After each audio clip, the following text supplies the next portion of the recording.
Hello friends, स्वागत है आप सभी का रवि सर यूके वाले में। तो आज की वीडियो है उत्तराखंड एसएससी 10+2 और ग्रेजुएट लेवल के लिए, जिसमें हम बात करने वाले हैं उत्तराखंड के समूह ग के एग्ज़ाम, जैसे कि वीडियो वीपीडीओ हो गया, कनिष्ठ सहायक के जो भी एग्ज़ाम है, समीक्षा अधिकारी के एग्ज़ाम है, ये सभी के लिए यहाँ पर ये वीडियो इंपॉर्टेंट रहेगी।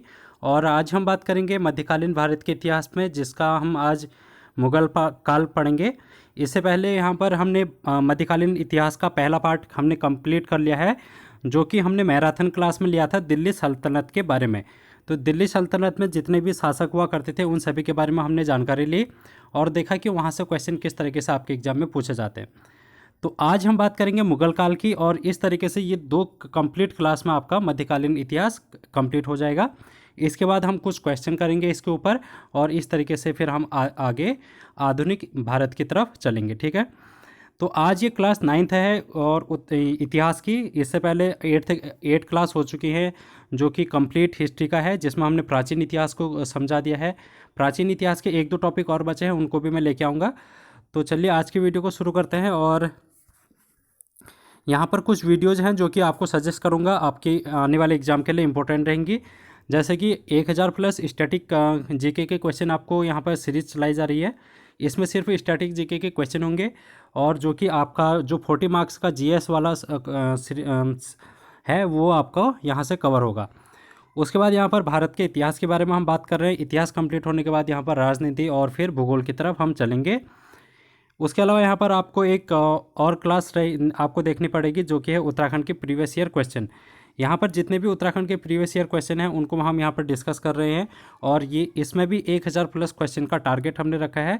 लगभग 500 के आसपास के क्वेश्चन इसमें हो चुके हैं, आप इसको ज़रूर देखिएगा। फिर है यहाँ पर सिलेबस को टॉपिक वाइज कंप्लीट किया गया है उत्तराखंड के, जैसे कि उत्तराखंड का भूगोल हो गया, उत्तराखंड के दर्रे, ग्लेशियर्स, नदियाँ, झरने, ये सभी चीज़ें इसमें हमने कंप्लीट कर ली हैं। अगर आपने अभी तक नहीं देखी हैं तो आप इसको देख लेगा। और अगर आपको पीडीएफ चाहिए होगी, आप घर पर भी तैयारी कर सकते हैं अपने बैठ के यहाँ पर। तो रिवीजन के लिए आप यहाँ पर पीडीएफ को डाउनलोड कर लेना। तो आपको यहाँ पर टेलीग्राम चैनल ज्वाइन करना पड़ेगा। उसके लिए टेलीग्राम चैनल में आप ज्वाइन करेंगे तो यहाँ पर फाइल सेक्शन में जाके आप यहाँ पर से पीडीएफ को डाउनलोड कर सकते हैं। तो चलिए आज की वीडियो को हम शुरू करते हैं, और वीडियो को ज़्यादा से ज़्यादा शेयर कर देना, क्योंकि आपके एग्ज़ाम के लिए बहुत ही इंपॉर्टेंट है ये वीडियो। यहाँ से क्वेश्चन आपके एग्ज़ाम में देखने को ज़रूर मिलेंगे, और आशा करता हूँ आप इसको पूरी देखेंगे और यहाँ से आप पीडीएफ डाउनलोड करके रिवीजन ज़रूर करेंगे। तो आपके एग्ज़ाम में जो भी क्वेश्चन आएगा दिल्ली यहाँ से मुग़ल सल्तनत से, आप उसको कर लेंगे। तो यहाँ पर हम चलते हैं मुग़ल साम्राज्य की तरफ। और मुग़ल साम्राज्य की बात करें तो ये शुरू होता है 1526 पर, और 1526 से 1707 तक ये मुग़ल साम्राज्य का काल माना जाता है। यहाँ पर आपने देखे हो, यहाँ पर आप 6 शासक देख रहे हैं जो कि मुग़ल साम्राज्य के शासक रहा है, जिनमें से सबसे पहले है बाबर। और बाबर का यहाँ पर आप काल देख रहे हैं, तो शासन काल है इसका 1526 से 1530। ठीक है, उसके बाद बाबर का बेटा हुमायूं आता है। हुमायूं ने यहाँ पर 1530 से 1540 पर शासन किया। फिर 40 के बाद 15 साल ये गैप रहा, उस समय में कोई दूसरा शासक यहाँ पर शेरशाह सूरी का शासन रहा। उसके बाद यहाँ पर 1555 में दोबारा आया, और 1 साल में के बाद इसकी मृत्यु हो गई थी। तो फिर उसके बाद इसका बेटा अकबर ने यहाँ पर इसकी मुग़ल साम्राज्य की कमान संभाली थी। अकबर ने भी यहाँ पर 1605 ईस्वी तक यहाँ पर शासन किया। उसके बाद इसका बेटा जहांगीर आता है, और जहांगीर के बाद उसका बेटा शाहजहाँ, और शाहजहाँ के बाद लास्ट मुग़ल एम्पायर जिसका नाम है औरंगजेब, जिसने जो कि सबसे सर्वाधिक शासनकाल माना जाता है औरंगजेब का। आप इसको किस तरीके से याद कर सकते हैं, एक ट्रिक है आपके लिए, और इस ट्रिक का नाम है भाजसो। भाजसो करके आप इसको याद करेंगे। बी से बाबर, एच से हुमायूं, ए से अकबर, जे से जहांगीर, एस से शाहजहाँ, और ओ से औरंगजेब। तो इस तरीके से आप इसको याद कर लेना, और ये क्रम कभी कभी पूछ लिया जाता है एग्जाम में, तो इस क्रम को आप ध्यान में रखेंगे तो आपका एक क्वेश्चन सही हो जाएगा। अब हम चलते हैं डिटेल में, और हम पहला शासक पढ़ेंगे अब हम बाबर। बाबर के बारे में जानकारी देखते हैं, बाबर कौन था। और बाबर का जो शासनकाल माना जाता है 1526 से 1530 माना जाता है। इसका जो नाम है उसको देख लेते हैं, जहीरुद्दीन मोहम्मद बाबर। जहीरुद्दीन मोहम्मद बाबर के नाम से ये अपने सिंहासन पर बैठा था दिल्ली के। यहाँ पर इसके जो पिता हैं उनका नाम है उमर शेख मिर्ज़ा। यहाँ से क्वेश्चन पूछा जाता है, इनके माता का नाम, पिता का नाम पूछा जाता है, और इनका जन्म स्थल भी पूछा जाता है किसी किसी एग्जाम में। तो आपको ये सारी चीज़ें याद करनी है यहाँ से। पिता जो थे वो चगताई वंशज के थे और माता इनकी जिनका नाम है कुतलुग निगार खानम, और ये चंगेज खां के वंशज की थी। ठीक है। इनका जो जन्म स्थान माना जाता है वो है अंदीजान शहर या फिर फरगना। दोनों में से जो भी आपको ऑप्शन में मिलेगा, दोनों में से एक ही एक बार में ऑप्शन में मिलेगा, या तो फरगना बोलेगा या फिर अंदीजान शहर शहर तो आप उसको टिक कर लेना। और इसका जो सन है 14 फरवरी 1483 में इसका जन्म हुआ था। इसके शासन की कुछ महत्वपूर्ण लड़ाइयाँ देख लेते हैं जो कि महत्वपूर्ण है आपके एग्जाम के लिए, आने वाले एग्जाम के लिए। यहाँ से क्वेश्चन आपके बनते हैं। जैसे कि पहला है इसका युद्ध जो कि पानीपत की पहली लड़ाई है। पानीपत की पहली लड़ाई 1526 ईस्वी में लड़ी गई थी बाबर और इब्राहिम लोदी के बीच में। इब्राहिम लोदी कौन था? इब्राहिम लोदी एक दिल्ली सल्तनत का लोदी वंश का एक अंतिम शासक था, जो कि इससे पहले वाली मैराथन की क्लास में हमने इसके बारे में जानकारी ली थी। तो इसको हराने के बाद यहाँ पर बाबर ने क्या किया था, मुग़ल साम्राज्य की यहाँ पर नींव रखी थी।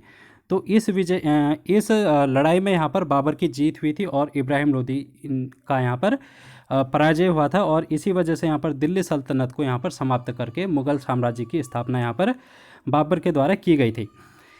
लेकिन ऐसा नहीं था कि ये एक पहला युद्ध लड़ाई थी इसकी भारत में। इससे पहले भी ये 4 बार अटैक कर चुका था, और ये जो पानीपत की लड़ाई है वो 5वां अटैक था इसका। ठीक है। इस युद्ध की क्या खासियत है? इस युद्ध में एक युद्ध नीति को अपनाया था जिसको हम बोलते हैं तुलगमा पद्धति। तो तुलगमा पद्धति का इसने प्रयोग किया था। तुलगमा पद्धति को आपको याद करना है क्योंकि ये क्वेश्चन पूछा गया है आपके एग्ज़ाम में। तो आने वाले एग्जाम में भी इस टाइप के क्वेश्चन पूछे जा सकते हैं कि बाबर ने किस युद्ध नीति का यहाँ पर प्रयोग किया था, तुलगमा पद्धति का। इसके अलावा यहाँ पर पहली बार भारत में किसी भी शासक के द्वारा यहाँ पर तोप और बारूदों का प्रयोग युद्ध में किया गया था। तो पानीपत की पहली लड़ाई है जो कि जिसमें युद्ध और तोप का प्रयोग किया गया था। इसके अलावा आप यहाँ पर देखेंगे कि जब ये युद्ध जीत गया था तो उसके बाद ये काबुल में गया, और काबुल में प्रत्येक एक व्यक्ति को इसने क्या किया, चांदी का सिक्का वहाँ पर दान में दिया। तो इसी वजह से इसको यहाँ पर कलंदर की उपाधि वहाँ के लोगों ने दे दी थी। तो कलंदर की उपाधि किस शासक की है? तो आप बोलेंगे बाबर की। उसके बाद यहाँ पर आप देखेंगे इसका जो दूसरा युद्ध है वो खानवा का युद्ध था। बैक टू बैक यहाँ पर ये आक्रमण करता जा रहा था। तो खानवा का युद्ध 1527 ईस्वी में आप देखेंगे बाबर और भारत के जो संग्राम सिंह हैं, जिनको हम राणा सांगा के नाम से जाना जाते हैं, उनके बीच में ये युद्ध हुआ था। लेकिन इस युद्ध में भी यहाँ पर बाबर की जीत हुई थी। आप यहाँ पर जितने भी आक्रमण हुए हैं बाबर के शासन में, तो बाबर ने एक भी ऐसा युद्ध नहीं है जिसमें वो हारा था। तो बाबर ने सभी युद्धों को यहाँ पर जीत लिया था। तो इस वजह से कहीं पर भी आपको देखा जाएगा कि बाबर और कोई भी दूसरा प्रतिद्वंदी, तो दोनों में से आप टिक करेंगे, बाबर की तरफ जाएंगे कि बाबर ही यहाँ पर युद्ध में जीता था। यह एक धर्म युद्ध था क्योंकि इसमें बाबर ने क्या किया था, एक जिहाद शब्द का नारा दिया था। तो ये क्वेश्चन पूछ लिया जाता आपके उसमें कि जिहाद का नारा इसने किस युद्ध में दिया था? तो आप बोलेंगे खानवा के युद्ध में जिहाद का नारा इसने दिया था। इसके बाद गाजी की उपाधि इसने धारण कर ली थी। ये क्वेश्चन भी आपसे पूछा गया है, तो इस वजह से मैंने यहाँ पर पॉइंट टू पॉइंट यहाँ पर आपके लिए नोट्स बनाए हैं। इसके बाहर आपसे कोई क्वेश्चन नहीं पूछा जाएगा। जितने भी मैंने यहाँ पर नोट्स बनाए हैं इन्हीं से यहाँ पर आपके क्वेश्चन पूछे जाते हैं। गाजी का मतलब होता है काफिरों का वध करने वाला। तो काफिरों का वध करने वाले की उपाधि इसको दी गई थी, गाजी की उपाधि। खानवा के युद्ध के बाद 1528 की बात करते हैं, तो इस समय इसने मेदिनी राय को हराया था, और ये युद्ध था चंदेरी का युद्ध। चंदेरी के युद्ध में इसने मेदिनी राय को हराया था। फिर यहाँ पर आप देखेंगे घाघरा का युद्ध हुआ। घाघरा का युद्ध 1529 में हुआ था। ठीक है, 1529 में यहाँ पर घाघरा का युद्ध हुआ। और घाघरा का युद्ध में आप यहाँ पर इसको लिख लेना, यहाँ पर ऐड करके 1529 में घाघरा का युद्ध हुआ, क्योंकि यहाँ पर मैंने सन नहीं लिखा है। तो बाबर और बंगाल और बिहार की संयुक्त सेना के मध्य में ये युद्ध हुआ था, और इसमें भी बाबर विजयी रहा। तो घाघरा का युद्ध एक ऐसा युद्ध था जिसमें जल और थल दोनों में लड़ा गया था। तो आपसे क्वेश्चन में पूछ लिया जाएगा कि मध्यकालीन भारत का पहला ऐसा युद्ध जो कि थल और जल दोनों में लड़ा गया था, तो आप बोलेंगे घाघरा का युद्ध। इसके बाद यहाँ पर आप देखेंगे इसकी मृत्यु हो जाती है 1530 में, और इसका जो आगरा में मृत्यु होती है, यहाँ पर इसका मकबरा बनाया जाता है। इसके बाद इसको मकबरे से निकाल के वापस इसको काबुल ले जाया जाता है, तो फिर वहाँ पर इसका दूसरा मकबरा बनाया जाता है। तो मकबरा अगर आपसे पूछा जाएगा तो बाबर का मकबरा आप बोलेंगे काबुल में है। इसकी एक आत्मकथा प्रचलित है जो कि है बाबरनामा के नाम से, जिसको हम तुजुक बाबरी के नाम से भी जानते हैं, और यह एक तुर्की भाषा में लिखी गई आत्मकथा थी। आपको बाबर की कहानी मतलब यहाँ पर जो भी लड़ाई हैं इसको कैसे याद करना है, तो बाबर ने आपको सबसे पहले पानी पिया, फिर खाना खाया, खाना खाने के बाद चांद देखा, चांद देख के घर गया और घर जाकर वो मर गया। तो इस तरीके से आप इसको याद करेंगे तो आपको ज़्यादा जल्दी याद हो जाएगा। फिर से बता देता हूँ, पानीपत के लिए पानी पिया, खानवा के युद्ध के लिए खाना खाया, फिर चंदेरी के युद्ध के लिए चांद देखा, चांद देखकर घाघरा के युद्ध में घर गया और 1530 में फिर मर गया। तो इस तरीके से आप इसको याद कर लेना, आपके एग्ज़ाम में पूछे जाएंगे। और आप इसको याद ऐसे करेंगे 1526 से 1530 तक, एक एक साल के गैप के बाद ये सारे युद्ध हुए थे।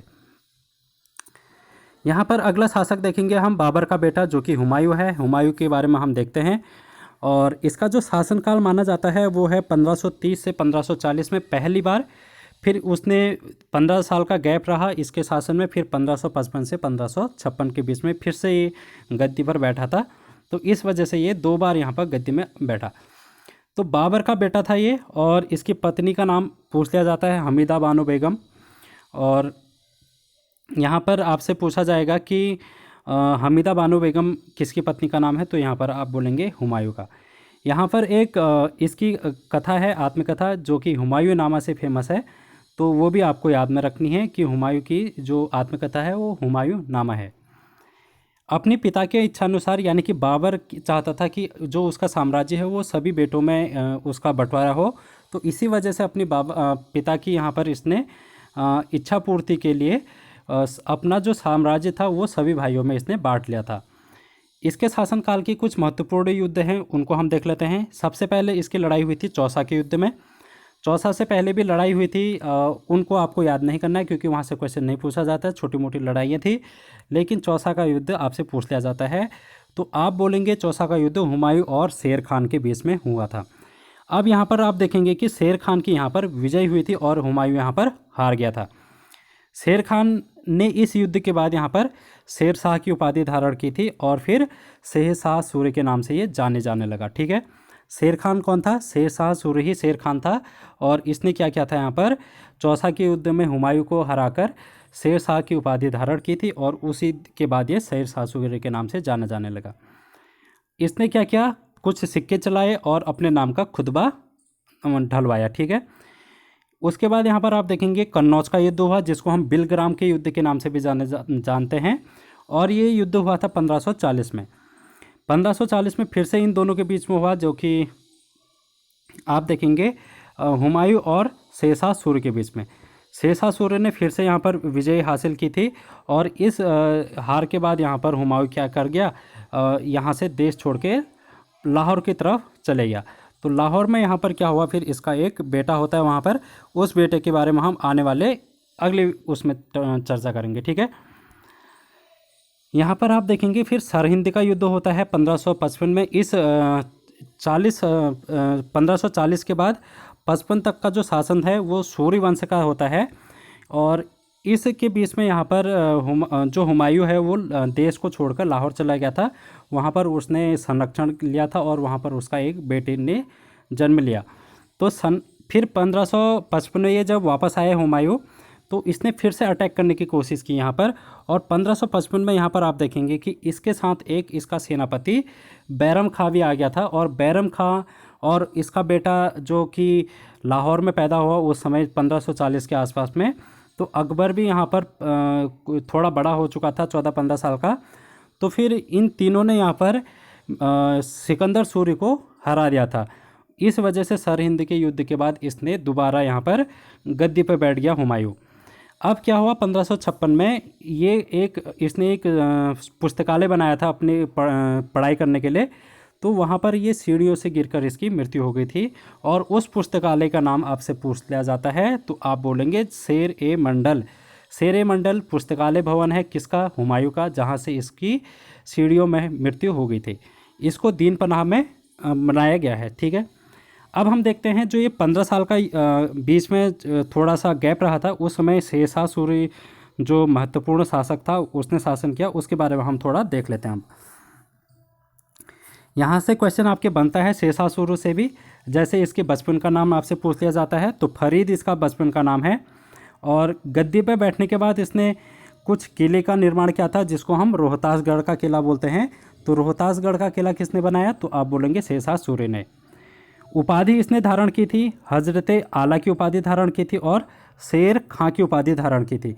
शेर खां की उपाधि यानी कि इसने एक शेर की हत्या की थी, और हत्या अपने तलवार से एक ही बार में इसने शेर को अलग कर दिया था मार के। तो इसी वजह से इसको शेर खां की उपाधि यहाँ पर दी गई थी शेषासुर को। इसका जो मकबरा है शेषासुर का, वो है सासाराम में, जो कि बिहार में स्थित है। ठीक है, बिहार जिले राज्य में यहाँ पर सासाराम स्थित है, वहाँ पर इसका क्या है? मकबरा। यहाँ पर आप देखेंगे कि चांदी का रुपया इसने और तांबे का दाम, ये दो चीज़ इसने चलाए थे। तो चांदी का रुपया जो कि आधुनिक भारत में जो कि कैश अभी हम देखते हैं, रुपया देखते हैं, वो यहीं से इसका डेवलपमेंट होना शुरू हुआ।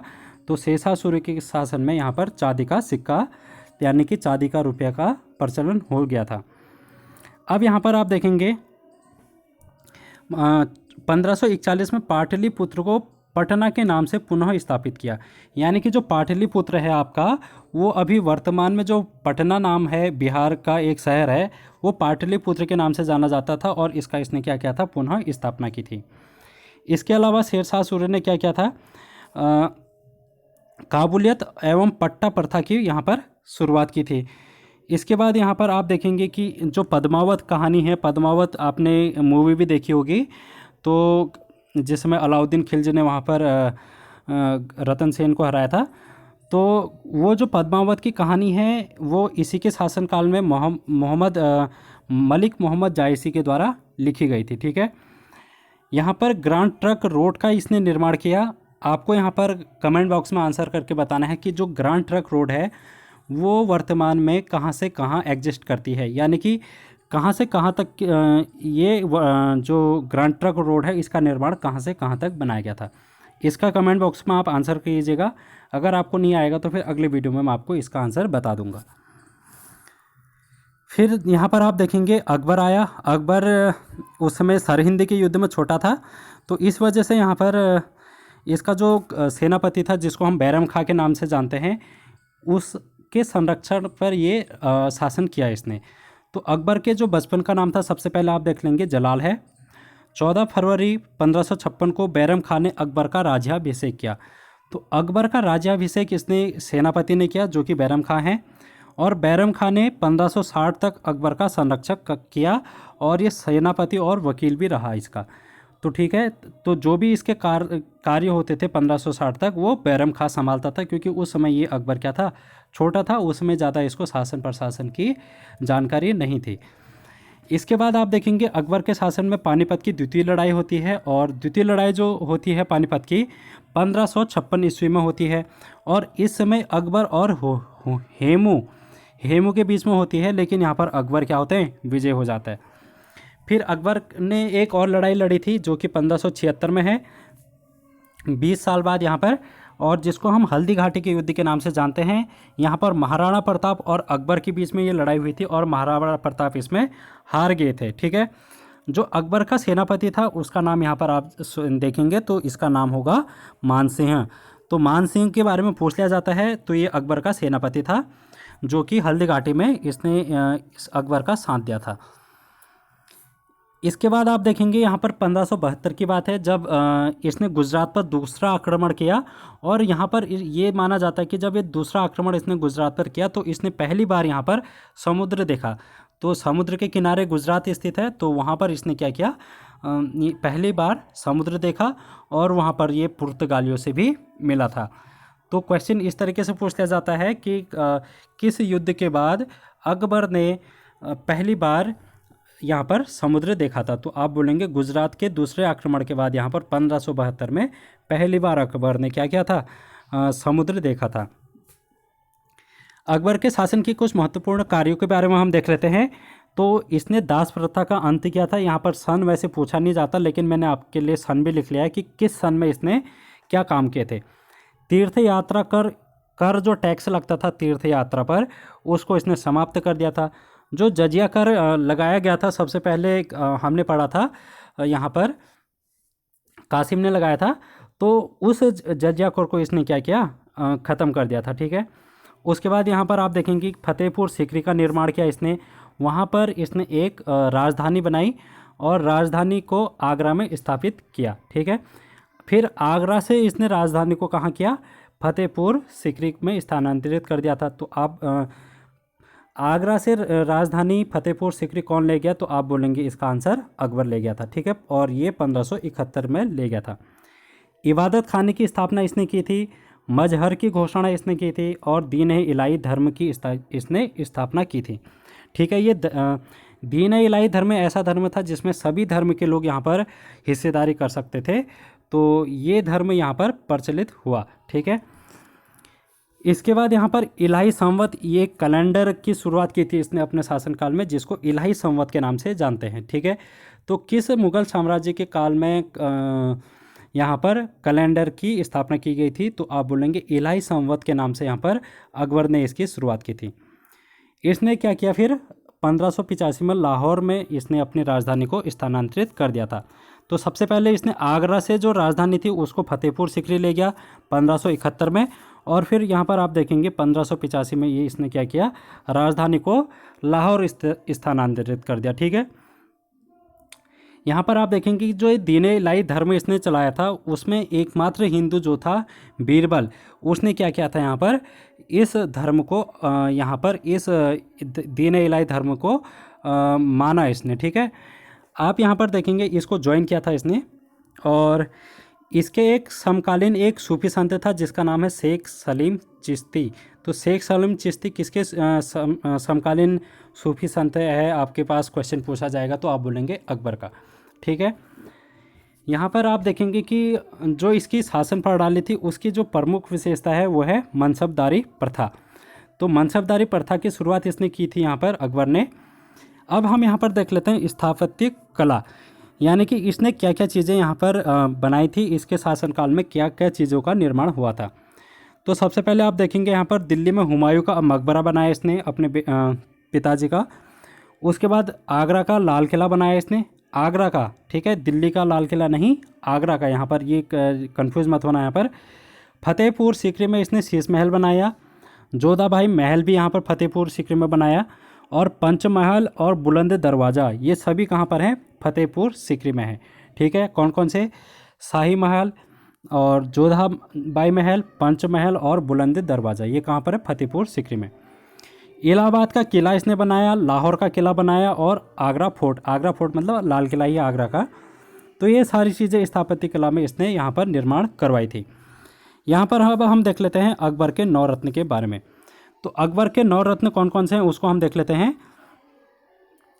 तो अकबर के 9 रत्न में सबसे पहले हम देख लेते हैं अबू फजल के बारे में। अबू फजल यहाँ पर इतिहासकार थे, लेखक थे और अकबर के सेनापति थे। अकबर की एक आत्म कहानी थी जो कि उसकी जीवनी पर आधारित थी, जिसका नाम है अकबरनामा या फिर आईने अकबरी। तो इसके लेखक आपसे पूछ लिया जाता है तो अबू फजल इसके लेखक हैं। ठीक है। आईने अकबरी के लेखक कौन हैं, तो आप बोलेंगे अबू फजल, जो कि अकबर के 9 रत्न में से एक है और ये अकबर के सेनापति भी रहे थे। इसके बाद फैजी आता है, फैजी जो कि इसका दरबारी कवि है। तानसेन की बात करें तो तानसेन एक संगीतकार था, और रामतनु पांडे इनका नाम था, बचपन का नाम। ठीक है। तानसेन का बचपन का नाम आपसे पूछा जाता है एग्जाम में, तो आप बोलेंगे रामतनु पांडे। फिर यहाँ पर बीरबल जो कि एक बहुत ही बुद्धिमान व्यक्ति इनके शासन में यहाँ पर 9 रत्नों में जाने जाते थे, जो एक कवि थे, अकबर के सलाहकार के रूप में जाने जाते थे, और इनका जो नाम है वो था महेश दास।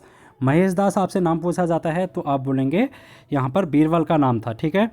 और इनको अकबर ने कुछ उपाधि दी थी, जैसे कविराज इसको कहा गया, और राजा की उपाधि अकबर ने क्या किया, बीरबल को दी थी। उसके बाद यहाँ पर पांचवा इनके 9 रत्नों में से 5वां रत्न देखते हैं, जो कि है राजा टोडरमल। राजा टोडरमल इसलिए प्रसिद्ध है क्योंकि ये उस समय के राजस्व या फिर वित्त मंत्री के रूप में इनको जाना जाता था।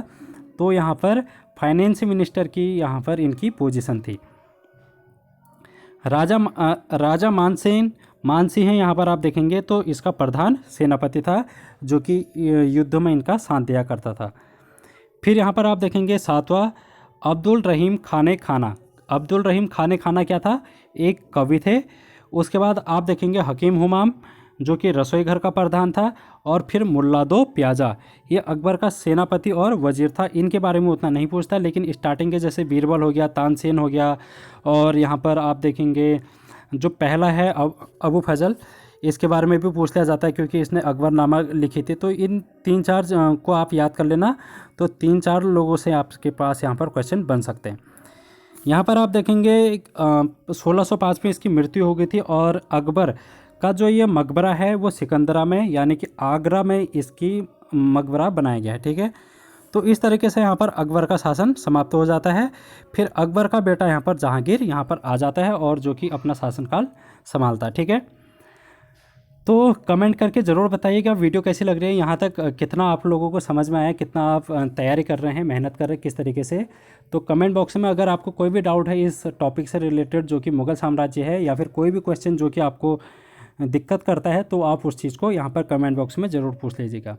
और यहाँ पर इस वीडियो को शेयर भी कीजिएगा अपने साथियों के साथ, और ग्रुप्स में शेयर कीजिएगा, व्हाट्सएप, फेसबुक, टेलीग्राम, जहाँ पर भी आपकी रीच है वहाँ पर इस वीडियो को शेयर कीजिएगा।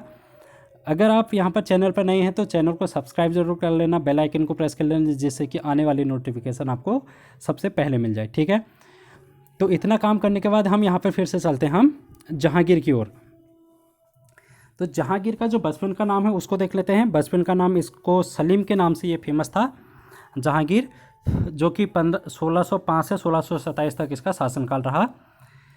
यहाँ पर इसने एक न्याय की जंजीर बनाई थी, जो कि सोने से बनाई थी। ठीक है, सोने की एक न्याय की जंजीर इसने बनाई थी, यानी कि न्याय दिलाने के लिए प्रजा को इसने एक क्या किया था, न्याय की जंजीर बनाई थी। इसके बाद यहाँ पर इसकी जो आत्मकथा है वो है तुजुक ए जहांगीरी, और जो कि इसने खुद लिखी थी, लेकिन आधे लिखने के बाद इसने उसको छोड़ दिया था, और इसको फिर पूरा किया किसने, मौत बिंद खान ने क्या किया था, जहांगीर की जो आत्मकथा है उसको पूरा किया था। ठीक है, यहाँ पर आप देखेंगे जहांगीर के बड़े पुत्र खुसरो ने अपनी पिता के विरुद्ध विद्रोह किया, यानी कि इसका जो बेटा था, बड़ा बेटा, उसने क्या कर दिया, यहाँ पर खुसरो ने अपने पिता के विरुद्ध ही यहाँ पर युद्ध छेड़ दिया था। ठीक है, तो इस समय इनके यहाँ पर सिखों के 5 गुरु हैं, जिनको हम गुरु अर्जुन देव के नाम से जानते हैं। उन्होंने यहाँ पर जहांगीर के साथ लड़ाई लड़ी थी, और फिर खुसरो की यहाँ पर सहायता की थी। यहाँ पर गुरु अर्जुन देव के बारे में एक चीज़ और आप ध्यान में रख लेना कि जो गुरु ग्रंथ साहिब है उनके ये लेखक माने जाते हैं। ठीक है, यहाँ पर जहांगीर की पत्नी का नाम आपसे पूछ लिया जाएगा, तो मेहरुन्निसा इनकी पत्नी का नाम था, जिनको हम नूरजहां के नाम से जानते हैं। ठीक है, यहाँ पर आप देखेंगे जहांगीर के शासन की जो महत्वपूर्ण चीज़ है वो है चित्रकला। ये एक चित्रकार भी था, ऐसा चित्रकार था कि ऐसा माना जाता है जैसे कि कोई दूसरा व्यक्ति कोई भी चित्र बनाए, और उस चित्र को 2-3 लोगों ने अगर बनाया है तो ये पहचान लेगा कि कौन सा पार्ट किस चित्रकार ने बनाया है। तो इतना निपुण था ये चित्रकार में।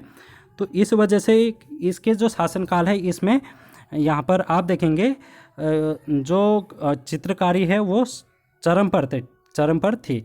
इसी वजह से इसको चित्रकला का स्वर्णकाल कहा जाता है। तो जहांगीर के समय को मुग़ल साम्राज्य का चित्रकला का स्वर्णकाल कहा जाता है। इसी के समय आप देखेंगे एक अंग्रेजी व्यक्ति थे, जो कि कैप्टन हॉकिंस थे। 1608 में यहाँ पर भारत में आए थे, और वो जहांगीर के दरबार में जहांगीर से अनुमति मांगने आए थे, और अनुमति देने के बाद जहांगीर ने इनको कुछ ज़मीन भी दान में दी थी, ऐसा माना जाता है। यहाँ पर जहांगीर ने और क्या काम किया था, तंबाकू का सेवन इसने बंद किया था, और गौ हत्या पर रोक लगाई थी। यहाँ पर आप देखेंगे कि जो सूरदास की सूरसागर है, उस समय जहांगीर के आश्रय पर ही इन्होंने इसकी क्या की थी, रचना की थी। यहाँ पर 1627 ईस्वी में इनकी मृत्यु हो जाती है, और इसका जो मकबरा है वो है लाहौर में। तो जहांगीर का मकबरा पूछ लिया जाता है तो आप बोलेंगे लाहौर में। जहांगीर के बाद इसका बेटा आता है शाहजहाँ के बारे में आप पता होगा आपको, आगरा का ताजमहल के लिए प्रसिद्ध है ये। तो 1625 से 1657 ईस्वी में इसका शासनकाल माना जाता है, और इसका जो वास्तविक नाम है उसका नाम है खुर्रम। तो खुर्रम के नाम से ये जाना जाता है। इनकी जो पत्नी है उनका नाम है अर्जुमुंद बानो बेगम, जिसको हम मुमताज़ बेगम के नाम से जानते हैं, ठीक है। तो इसका जो रियल नाम था वो था अर्जुमुंद बानो बेगम। अब यहाँ पर क्या किया इन्होंने, जब इसकी मृत्यु हो गई थी, मुमताज़ की मृत्यु हो गई थी, क्योंकि ये प्रेग्नेंट थी और ऐसा माना जाता है कि प्रेग्नेंट के दौरान ही इनकी मृत्यु हो गई थी। और मृत्यु होने के बाद इसकी याद में, मुमताज़ की याद में इसने क्या किया था, जहाँ पर उसकी कब्र थी उसी कब्र के ऊपर आगरा का ताजमहल का निर्माण इसने किया था। और ये जो ताजमहल का निर्माण था 1531 में इसने शुरू किया था और 1553 तक इसने यहाँ पर इस ताजमहल को पूरा करवाया था। यहाँ पर ताजमहल के बारे में आप देख लीजिएगा कि जो इसकी रूपरेखा तैयार की थी उनका नाम है उस्ताद ईसा, और ताजमहल का निर्माण करने वाला जो मुख्य स्थापत्य कलाकार है उसका नाम है उस्ताद अहमद लाहौरी। तो बहुत से वैसे इतिहासकार मानते हैं कि जो ये दो व्यक्ति थे इन्होंने हाथ काट लिए थे।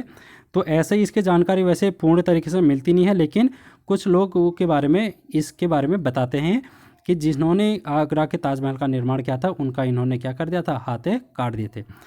तो ये बात कितनी सत्य है इस बात को हम नहीं कह सकते हैं। इसी वजह से जो शाहजहाँ का शासन है इसको स्थापत्य कला का स्वर्ण युग कहा जाता है, क्योंकि इसके समय में यहाँ पर बहुत सारी चीज़ें बनी थी। जैसे कि हम देख लेते हैं जो दिल्ली का लाल किला है, जहाँ से हम प्रधानमंत्री यहाँ पर भाषण देते हैं हमेशा।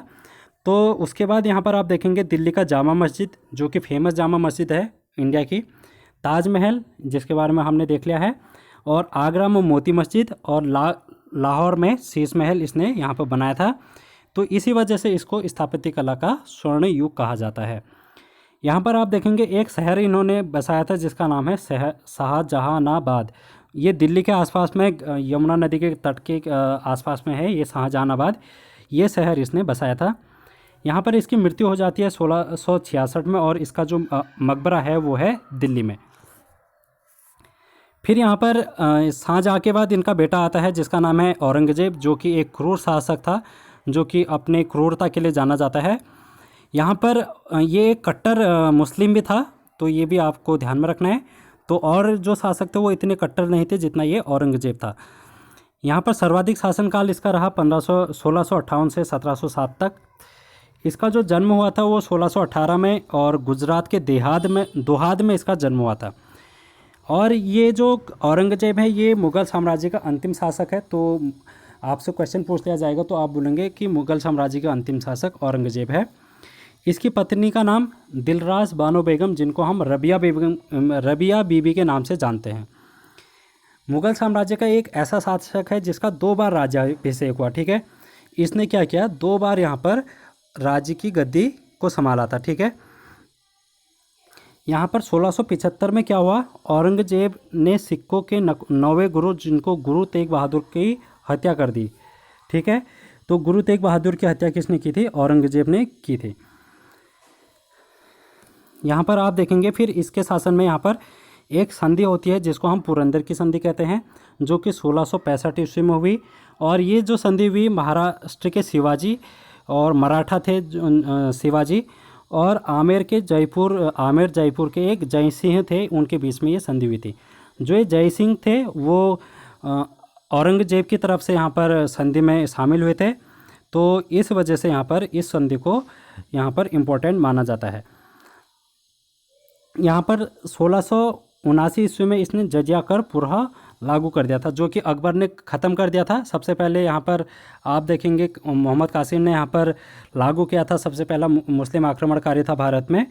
उसके बाद यहाँ पर अकबर ने उसको ख़त्म किया, और फिर औरंगजेब ने इस जजिया कर को क्या किया, फिर से लागू कर दिया था। जो जजिया कर होता है वो गैर मुस्लिम जनता पर लिया जाता है, और इसी वजह से इसको जिंदा पीर के नाम से भी जाना जाता है, क्योंकि ये कट्टर मुस्लिम था, इसी वजह से इसको जिंदा पीर के नाम से जाना जाता है।